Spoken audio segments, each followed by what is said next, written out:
Olá pessoal, sejam todos muito bem-vindos e muito bem-vindas ao nosso canal Mosaicos e Miscelâneas. Meu nome é Daniela e hoje estou gravando para vocês de uma paisagem um tanto quanto diferente.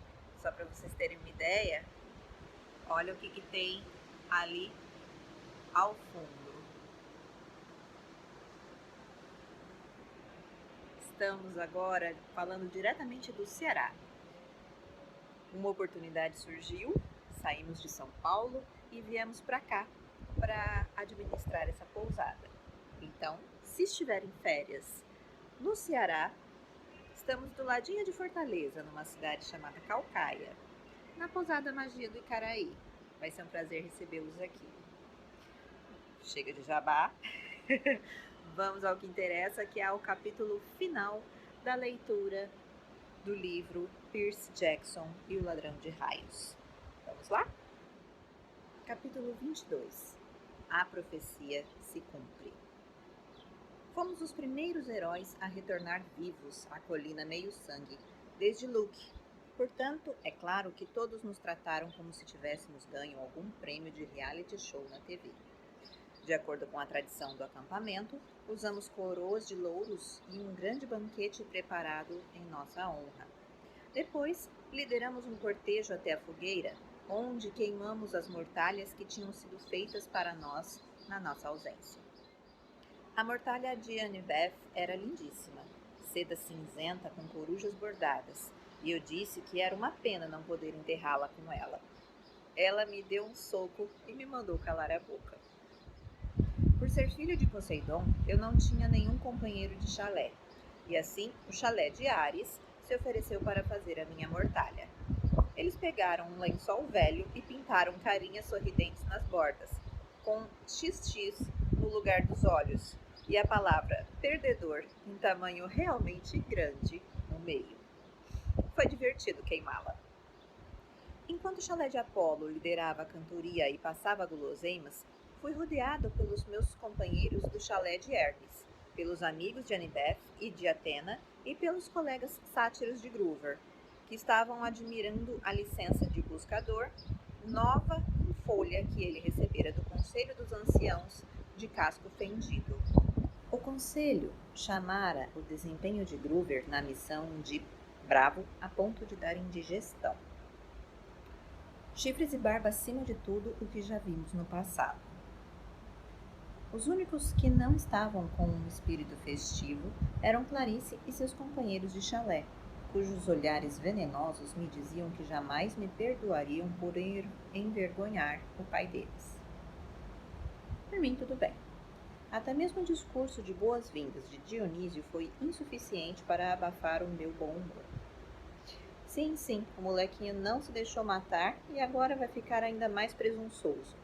Bem, não viva para isso. Entre outros comunicados, não haverá corridas de canoas neste sábado. Mudei-me de volta para o chalé 3, mas ele não parecia mais tão solitário. Tinha os meus amigos para treinar durante o dia. À noite, ficava acordado e ouvia o mar, sabendo que meu pai estava lá fora. Talvez ele ainda não se sentisse muito seguro a meu respeito. Talvez ainda não quisesse que eu tivesse nascido, mas estava observando. E até agora estava orgulhoso do que eu havia feito. Quanto à minha mãe, ela teve chance de uma vida nova. A carta dela chegou uma semana depois que voltei ao acampamento. Ela me contou que Gable partira misteriosamente, desaparecera da face do planeta de fato. Ela deu queixa do desaparecimento dele à polícia, mas tinha uma sensação engraçada de que jamais o encontrariam. Mudando completamente de assunto, ela tinha vendido a sua primeira escultura de concreto em tamanho natural, intitulada O Jogador de Pôquer, para um colecionador, através de uma galeria de arte do Sorro. Recebera tanto dinheiro por ela que dera entrada em um novo apartamento e fizera o pagamento do primeiro semestre do curso da Universidade de Nova York. A galeria do Sorro estava clamando por mais trabalhos dela, que eles chamavam de um grande passo do neorrealismo do super feio. Mas não se preocupe, escreveu a minha mãe. Para mim, chega de escultura. Livrei-me daquela caixa de ferramentas que você deixou para mim. Já é hora de eu voltar a escrever. No fim, ela escreveu um PS. Percy, encontrei uma boa escola particular aqui na cidade. Fiz um depósito para reservar um lugar para você, caso queira se matricular na 7ª série. Você poderá morar em casa. Mas, se quiser ficar o ano inteiro na colina meio-sangue, vou entender. Dobrei a carta cuidadosamente e a pus na minha mesa de cabeceira. Todas as noites, antes de dormir, eu a leio de novo e tento decidir como responder a ela.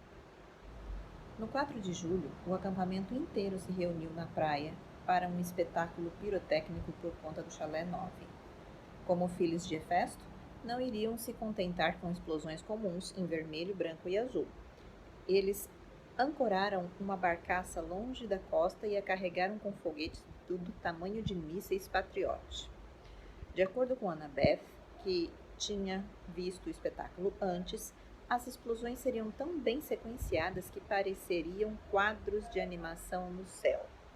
O final deveria ser um par de guerreiros espartanos de 30 metros de altura que iriam crepitar para a vida acima do oceano, travando uma batalha e então explodir em 1.000.000 de cores. Enquanto Annabeth e eu estendíamos toalhas de piquenique, Groover apareceu para se despedir de nós. Usava os jeans, a camiseta e o tênis de sempre, mas nas últimas semanas começara a parecer mais velho, quase com idade de secundarista.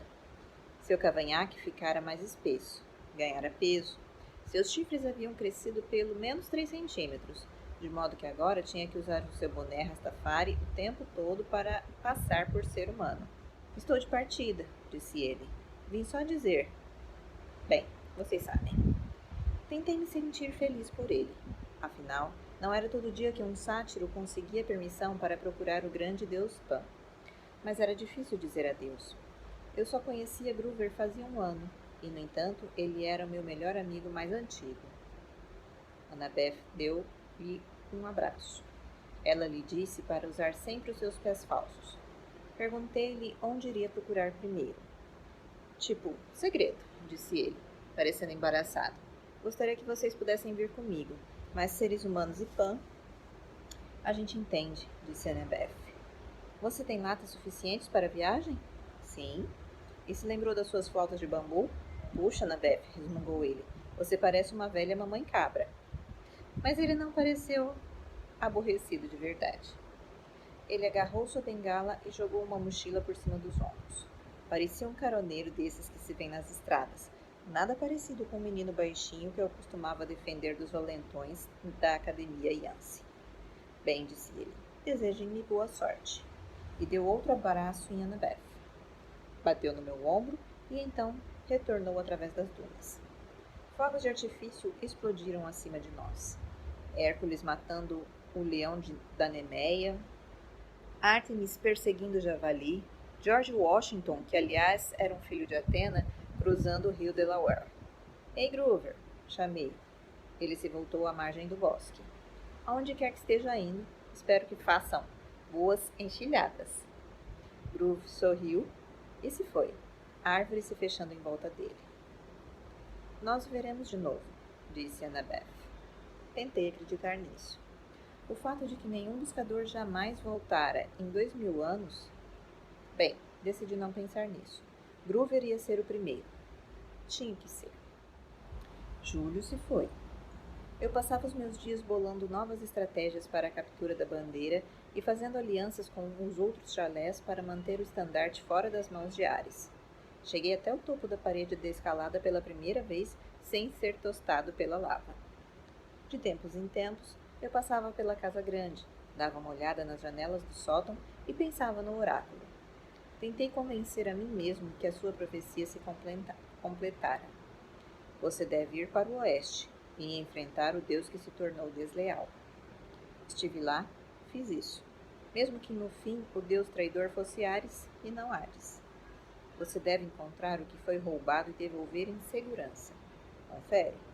Um raio mestre entregue. No elmo das trevas de volta na cabeça untuosa de Hades. Você será traído por aquele que o chama de amigo. Essa linha ainda me incomodava. Ares fingira ser meu amigo e depois me traíra. Devia ser isso que o oráculo queria dizer. E no final, não conseguirá salvar aquilo que mais importa. Eu não conseguira salvar minha mãe, mas só porque eu a deixara se salvar sozinha e sabia que era a coisa certa a fazer. Então, por que ainda estava incomodado? A última noite de sessão verão chegou depressa demais. Os campistas fizeram uma última refeição juntos. Queimamos parte do nosso jantar para os deuses. Junto à fogueira, os conselheiros mais velhos entregaram as contas de fim de verão. Ganhei o meu próprio colar de couro, e quando vi a conta pelo meu primeiro verão, fiquei contente porque a luz da fogueira encobriu o vermelho da minha cara. O desenho era preto como piche, como um tridente verde-mar cintilando no centro. A escolha foi unânime, anunciou Luke. Esta conta comemora o primeiro filho do Deus do Mar neste acampamento, e a missão que ele assumiu para a parte mais escura do mundo inferior para impedir uma guerra. O acampamento inteiro se pôs de pé e aplaudiu. Mesmo o chalé de Ares se sentiu na obrigação de levantar. O chalé de Atenas empurrou Annabeth para a frente para que ela pudesse compartilhar os aplausos. Acho que nunca na vida me senti ao mesmo tempo tão feliz e tão triste como naquele momento.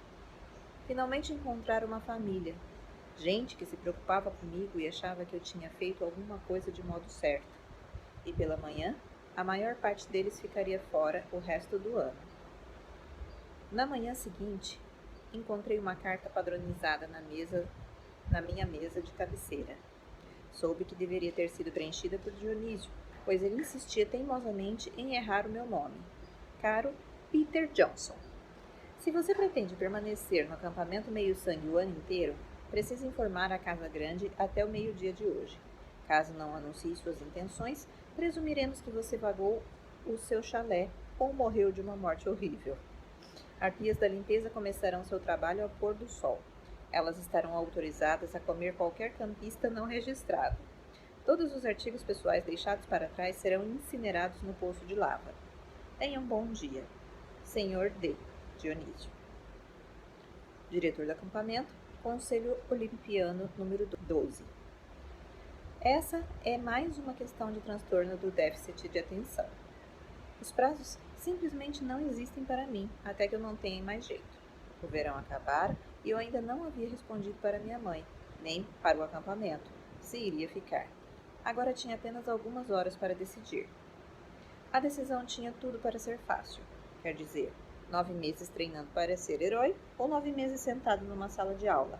Fala sério. Mas havia minha mãe para considerar. Pela primeira vez, eu tinha a oportunidade de morar com ela por um ano inteiro, sem Gable. Tinha a chance de estar em casa e perambular pela cidade nas horas livres. Lembrei-me do que Annabeth dissera tanto tempo atrás sobre a nossa missão. O mundo real é onde os monstros estão. É onde a gente aprende se serve para alguma coisa ou não. Pensei no destino de Thalia, filha de Zeus. Fiquei pensando quantos monstros me atacariam se eu deixasse a colina meio sangue. Se eu ficasse em um só lugar durante todo um ano escolar, sem Kiron e meus amigos em volta para me ajudar, será que minha mãe e eu sobreviveríamos até o próximo verão? E isso presumindo que os testes de ortografia e os ensaios de 5 parágrafos não me matassem. Decidi ir até a arena e praticar um pouco de esgrima. Talvez isso me clareasse a cabeça. A área do acampamento estava deserta na maior parte, tremeluzindo no calor de agosto. Todos os campistas estavam nos seus chalés fazendo as malas, ou correndo de um lado para o outro com vassouras e esfregões, preparando-se para a inspeção final.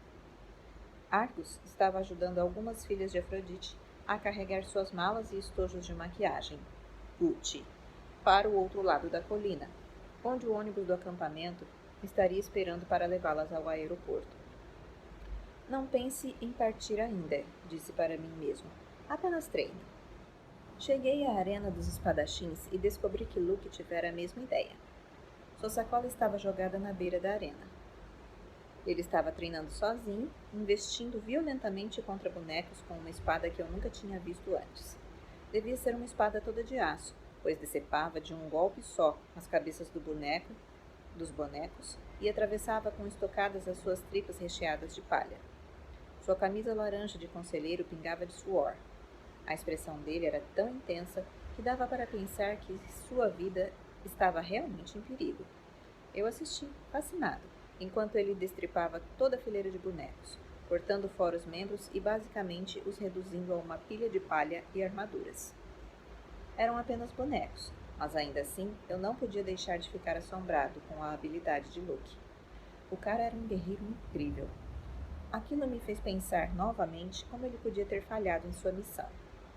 Por fim, ele me viu e interrompeu-se no meio de um golpe. Percy? Ai, desculpe, disse eu embaraçado. Eu só. Tudo bem, disse ele, baixando a espada. Estava só dando uma treinada de último minuto. Aqueles bonecos nunca mais vão incomodar ninguém. Luke encolheu os ombros. Nós fazemos novos todo verão. Agora que a espada não estava mais rodopiando de um lado para o outro, pude ver algo de estranho nela. A lâmina era feita com 2 tipos de metal diferentes, um fio de bronze, outro de aço. Luke reparou que eu estava olhando. Ah, isso? Brinquedo novo. Esta é a malvada. Malvada? Luke virou a lâmina na luz e a fez brilhar de um jeito maligno. Um lado é bronze celestial, o outro é aço temperado. Funciona tanto em mortais como em imortais. Pensei no que Kiron tinha me dito quando eu comecei a minha missão, que um herói jamais deve ferir mortais, a não ser que seja absolutamente necessário. Eu não sabia que eles podiam fazer armas como esta. Eles provavelmente não, concordou Luke. Essa aqui é a única. Ele me deu um sorriso mínimo e então enfiou a espada na bainha. Escute, eu estava indo procurar por você. O que me diz de irmos até a floresta uma última vez para procurar algo para enfrentar? Não sei por que hesitei. Devia ter me sentido aliviado por Luke estar sendo tão amigável. Desde que eu voltara da missão, ele vinha agindo de modo um pouco distante. Estava com medo de que estivesse ressentido com toda a atenção que eu recebera. Você acha que é uma boa ideia? Perguntei. Quero dizer... Ora vamos. Ele remexeu na sua sacola e tirou de lá uma embalagem de 6 cocas. Bebidas por minha conta. Olhei para as cocas, me perguntando onde diabos teria conseguido. Não havia refrigerantes mortais comuns na loja do acampamento. Não havia como consegui-los, a não ser que a gente falasse com um sátiro, talvez. Naturalmente, as taças mágicas do jantar se encheriam com qualquer coisa que a gente quisesse, mas não tinham exatamente o mesmo gosto de uma coca de verdade, saída da lata. Açúcar e cafeína. Minha força de vontade desmoronou. Claro, decidi. Por que não? Fomos andando até a floresta e perambulamos sem rumo à procura de algum tipo de monstro para enfrentar, mas estava quente demais. Todos os monstros, com um mínimo de bom senso, deviam estar fazendo as cestas nas suas cavernas, agradáveis e frescas. Encontramos um lugar à sombra junto ao regato, onde eu quebrara a lança de Clarice durante meu primeiro jogo de captura de bandeira. Sentamo-nos em uma grande pedra, bebemos as nossas cocas e ficamos olhando para a luz do sol na floresta. Depois de algum tempo, Luke disse: Sente falta de estar em uma missão? Com monstros me atacando a cada passo? Fala sério. Luke ergueu uma sobrancelha. Sim, eu sinto falta, admiti. E você? Uma sombra passou pelo seu rosto.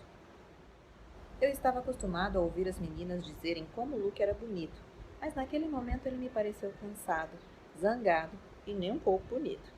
Seu cabelo loiro estava cinzento à luz do sol. A cicatriz no rosto parecia mais funda que de costume. Parecia estar vendo um velho. Vivo na colina meio-sangue o ano inteiro desde que tinha 14 anos, contou-me. Desde que Thalia... Bem, você sabe, treinei e treinei. Nunca cheguei a ser um adolescente normal, lá fora, no mundo real. Então, eles me jogaram numa missão e quando voltei foi tipo, certo, passeio acabou, passar bem. Ele amarrotou a sua coca e atirou no regato, o que realmente me chocou. Uma das primeiras coisas que a gente aprende no acampamento meio-sangue é: não jogue lixo no chão. Você será repreendido pelas ninfas e náiades. Elas ajustarão as contas. Você cai na cama uma noite e encontra os lençóis cheios de centopeias e lama. Para o diabo com as coroas de louros, disse Luke. Não vou terminar como aqueles troféus empoeirados no sótão da casa grande. Você está parecendo alguém que vai embora. Luke me deu um sorriso torto. Oh, eu estou indo embora, sem dúvida, Percy. Trouxe você aqui para dizer adeus. E estalou os dedos. Um pequeno fogo queimou um buraco no chão aos meus pés. De lá, saiu se arrastando alguma coisa preta e brilhante, mais ou menos do tamanho da minha mão. Um escorpião. Comecei a procurar a minha caneta. Eu não faria isso, advertiu Luke. Escorpiões das profundezas podem pular até 5 metros. Seu ferrão pode perfurar as suas roupas. Você estaria morto em 60 segundos. Luke, o quê? Então caiu a ficha. Você será atraído por aquele que o chama de amigo. Você? Disse eu. Ele se levantou calmamente e sacudiu o pó dos seus jeans. O escorpião não lhe deu atenção. Seus olhos pequenos e brilhantes continuavam fixos em mim, apertando as pinças enquanto se arrastava para cima do meu sapato. Eu vi muita coisa lá fora no mundo, Percy, disse Luke. Você não sentiu a escuridão se acumulando, os monstros ficando mais fortes? Não percebeu como tudo é inútil? Todos os feitos heróicos? Nós não passamos de peões dos deuses. Eles já deviam ter sido derrubados há milhares de anos, mas persistem, graças a nós, meio-sangues. Eu não podia acreditar no que estava acontecendo. Luke, você está falando dos nossos pais, disse eu. Ele riu. E por isso eu preciso amá-los? A sua preciosa civilização ocidental é uma doença, Percy. Ela está matando o mundo. O único meio de detê-la é queimá-la completamente e começar tudo de novo com algo mais honesto. Você é tão louco quanto Ares. Seus olhos flamejaram. Ares é um tolo. Ele nunca percebeu quem é o verdadeiro mestre a quem está servindo. Se eu tivesse tempo, Percy, poderia explicar. Mas infelizmente você não vai viver tanto. O escorpião se arrastou para cima da perna das minhas calças. Tinha de haver um meio de sair dessa. Eu precisava de tempo para pensar. Cronos, disse eu. É a ele que você serve. O ar ficou mais frio. Você deve ter cuidado com nomes, avisou Luke. Cronos fez você roubar o raio mestre e o elmo. Ele falou com você nos seus sonhos. O olho de Luke se contraiu. Ele falou com você também, Percy. Devia ter ouvido. Ele está fazendo uma lavagem cerebral em você, Luke. Você está errado. Ele me mostrou que os meus talentos estão sendo desperdiçados. Você sabe qual foi a minha missão 2 anos atrás, Percy? Meu pai, Hermes, queria que eu roubasse um pomo de ouro do Jardim das Hespérides e o levasse ao Olimpo. Depois de todo o treinamento que fiz, aquilo foi o que melhor ele pôde pensar. Essa não é uma missão fácil, disse eu. Hércules fez isso. Exatamente, disse Luke. Onde está a glória em repetir o que outros já fizeram? Tudo que os deuses sabem fazer é repetir o passado. Meu coração não estava naquilo. O dragão do jardim me deu isto. Ele apontou para a cicatriz. E quando voltei, tudo o que ganhei foi piedade. Eu queria destruir o Olimpo, pedra por pedra, naquele momento. Mas esperei pelo momento certo. Comecei a sonhar com Cronos. Ele me convenceu a roubar alguma coisa que valesse a pena. Algo que nenhum herói jamais tivera coragem de pegar. Quando fomos naquela excursão do solstício de inverno, enquanto os outros campistas dormiam, entrei furtivamente na sala do trono e peguei o raio mestre de Zeus, bem em cima da cadeira dele. O elmo das trevas de Hades também. Você não tem ideia como foi fácil. Os olimpianos são tão arrogantes. Eles nunca nem sonharam que alguém se atrevesse a roubá-los. A segurança deles é horrível. Eu já estava a meio caminho através de Nova Jersey antes de ouvir as tempestades troando, e soube que eles tinham descoberto meu roubo. O escorpião agora estava parado no meu joelho, me olhando com seus olhos brilhantes. Tentei manter a voz no mesmo nível. Então por que não levou os objetos para Cronos? O sorriso de Luke vacilou. Eu fiquei confiante demais. Zeus mandou seus filhos e filhas para encontrar o raio roubado. Ártemis, Apolo, meu pai e Hermes. Mas foi Ares quem me pegou. Eu podia tê-lo vencido, mas não fui bastante cuidadoso. Ele me desarmou, tomou de mim os objetos de poder, ameaçou devolvê-los ao Olimpo e me queimar vivo. Então, a voz de Cronos veio a mim e me falou o que dizer. Pus na cabeça de Ares a ideia de uma grande guerra entre os deuses. Disse que tudo o que ele teria que fazer seria esconder os objetos por algum tempo e ficar assistindo enquanto os outros lutavam. Um brilho perverso surgiu nos olhos de Ares. Eu sabia que ele estava fisgado. Ele me deixou ir e eu voltei ao Olimpo antes que alguém notasse minha ausência. Luke sacou a sua nova espada. Ele correu o polegar pela parte achatada da lâmina, como se estivesse hipnotizado por sua beleza. Depois, o Senhor dos Titãs e ele me castigou com pesadelos. Eu jurei não falhar outra vez. De volta ao acampamento meio-sangue, em meus sonhos, me foi dito que um segundo herói chegaria, um que poderia ser enganado para levar o raio e o elmo o resto do caminho, de Ares até o Tártaro. Você convocou o cão infernal aquela noite na floresta. Tínhamos de fazer o Quirón pensar que o acampamento não era seguro para você, e assim ele iria dar início à sua missão. Tínhamos que confiar seus temores de que Hades estava atrás de você. E funcionou. Os tênis voadores estavam amaldiçoados, disse eu. Eles deveriam me arrastar com a mochila para dentro do Tártaro. E teriam, se você os tivesse usado. Mas você os deu ao Sátiro, o que não era parte do plano. Groover bagunça tudo que ele toca. Confundiu até a maldição. Luke baixou os olhos para o escorpião, que estava agora parado na minha coxa. Você devia ter morrido no Tártaro, Percy. Mas não se preocupe, vou deixá-la com meu pequeno amigo para corrigir as coisas. Thalia deu a vida dela para salvá-lo, disse eu, rangendo os dentes, e é assim que você retribui. Não fale de Thalia, berrou ele. Os deuses a deixaram morrer.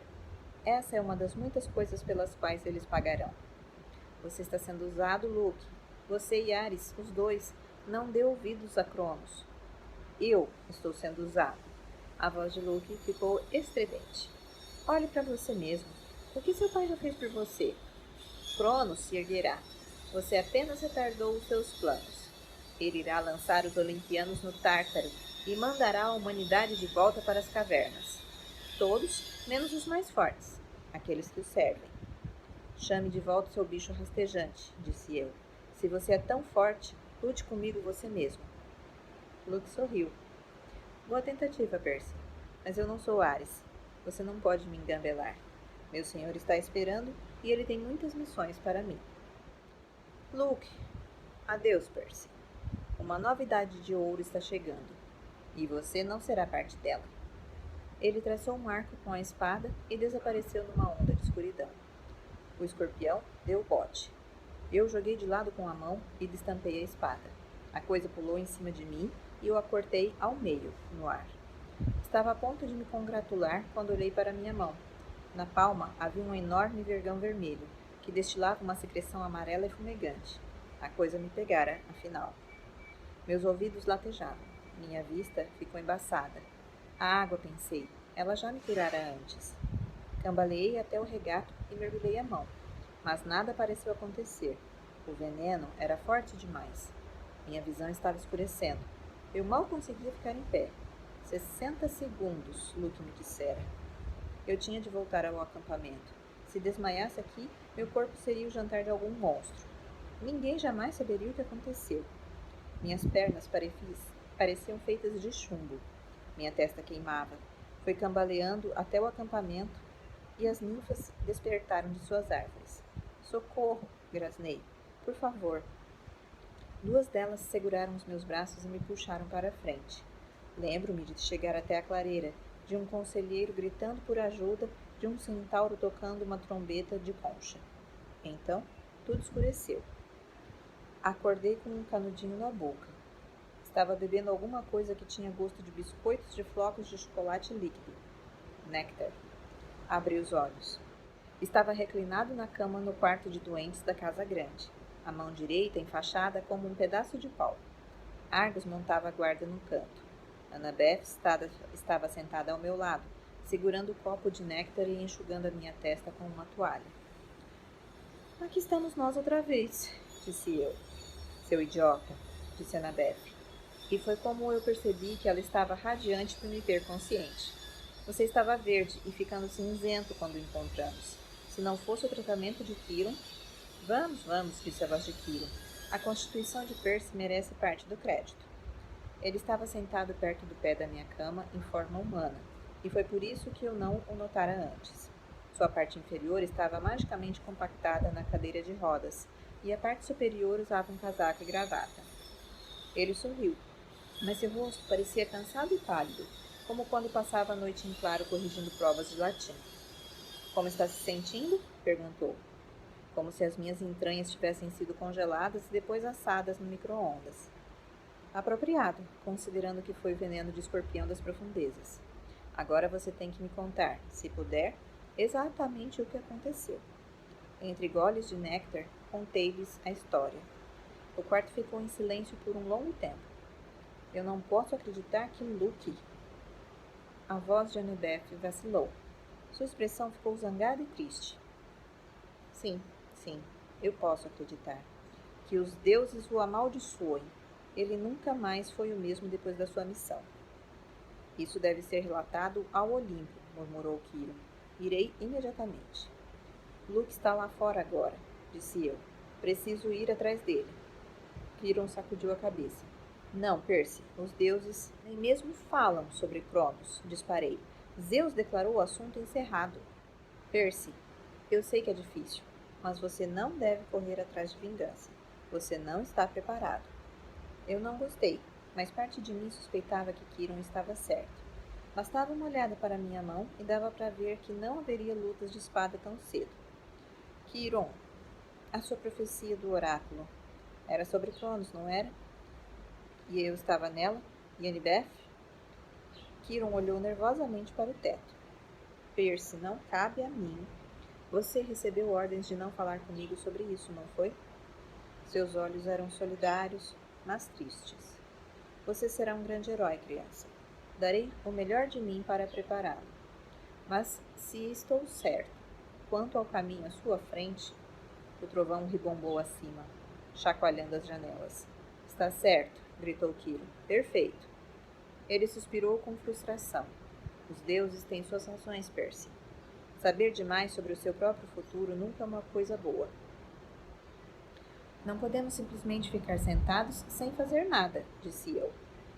Nós não vamos ficar sentados, prometeu Quiron. Mas você precisa ter cuidado. Cronos quer que você seja destruído. Ele quer que a sua vida seja interrompida, os seus pensamentos obscurecidos por medo e raiva. Não lhe dê o que ele quer. Treine pacientemente. Seu momento chegará. Presumindo que eu esteja vivo até lá. Quiron pousou a mão no meu tornozelo.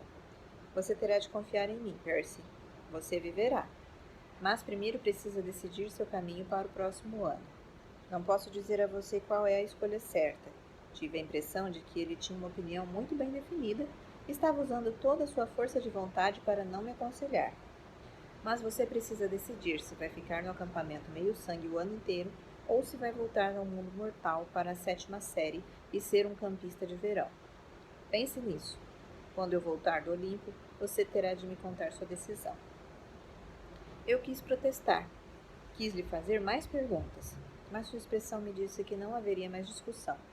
Ele já dissera tudo o que podia. Estarei de volta assim que puder, prometeu Quiron. Argos o protegerá. Ele lançou um olhar para Annabeth. Ah, minha querida, quando estiver pronta, eles estão aqui. Quem está aqui? Perguntei. Ninguém respondeu. Quiron rodou para fora do quarto. Ouviu-se um metálico abafado das rodas da sua cadeira descendo cautelosamente os degraus da frente, 2 de cada vez. Annabeth estudou o gelo na minha bebida. O que está errado? Perguntei a ela. Nada. Ela pôs o copo sobre a mesa. Eu apenas aceitei o seu conselho sobre algo. Você, precisa de alguma coisa? Sim, ajude-me a levantar. Quero ir para fora. Percy, não é uma boa ideia. Arrastei as pernas para fora da cama. Annabeth me agarrou antes que eu desabasse no chão. Uma onda de náusea me acometeu. Annabeth disse, eu falei. Estou ótimo, insisti.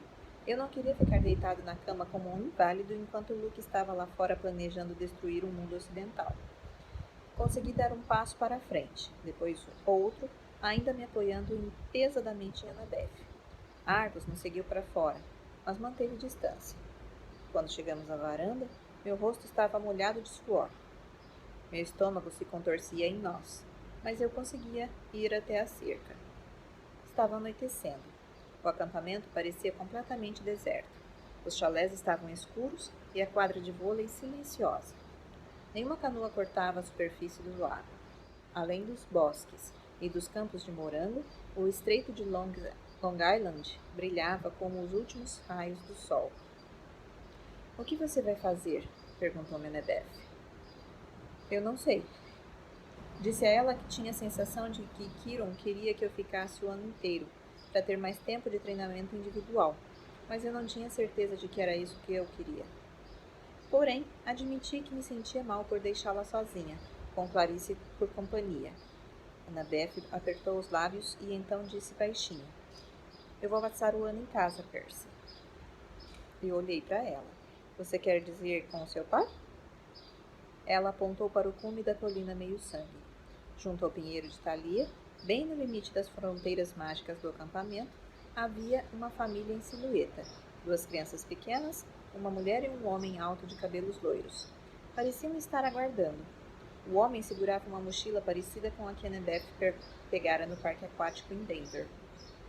Eu escrevi uma carta para ele quando voltamos, disse Annabeth. Como você sugeriu. Eu disse a ele que sentia muito. Queria para casa passar o ano escolar se ele ainda me quisesse. E ele respondeu na mesma hora. Nós decidimos que íamos tentar de novo. Foi preciso coragem para isso. Ela apertou os lábios. Você não vai tentar nada de estúpido durante o ano escolar, vai? Pelo menos não sem me mandar uma mensagem de íris. Consegui sorrir. Não vou procurar encrenca. Normalmente eu não preciso. Quando eu voltar no próximo verão, disse ela, vamos caçar, Luke. Vou pedir uma missão, mas se não tivermos aprovação, vamos sair escondidos e fazer isso do mesmo jeito. De acordo? Parece um plano digno de Atena. Ela estendeu a mão. Eu a apertei. Cuide-se, cabeça de alga, disse Annabeth. Mantenha os olhos abertos. Você também, sabidinha. Fiquei olhando enquanto ela subia a colina para se juntar à sua família. Ela deu um abraço meio sem jeito no pai e olhou para o vale atrás dela uma última vez. Tocou o pinheiro de Thalia e então se deixou levar por cima do cume e para dentro do mundo mortal. Pela primeira vez no acampamento, me senti verdadeiramente só. Olhei para o estreito de Long Island e me lembrei do meu pai dizendo: o mar não gosta de ser contido. Tomei minha decisão. Fiquei pensando. Se Poseidon estivesse vendo, ele aprovaria minha escolha? Estarei de volta no próximo verão, prometi a ele. Sobreviverei até lá. Afinal, eu sou seu filho. Pedi a Argos para me levar até o chalé 3, para eu arrumar as minhas coisas antes de ir para casa. Bom, pessoal, infelizmente chegamos ao final de mais uma leitura. Já foram tantas, né? Se vocês derem uma roladinha lá na nossa playlist, no canal, vocês vão ver quanta coisa a gente já produziu com vocês e para vocês. E hoje encerrando um ciclo, mas dia 11 já inaugurando um novo livro do Percy Jackson e o Mar de Monstros. Então, continuem com a gente, acompanhando o canal, divulgando, compartilhando com os seus amigos, com os seus conhecidos e ajudando ao nosso canal a crescer e levar a leitura para quem não pode ler a cada vez mais pessoas. Muito obrigada por estarem conosco e continuem com a gente. Um grande beijo e até a próxima!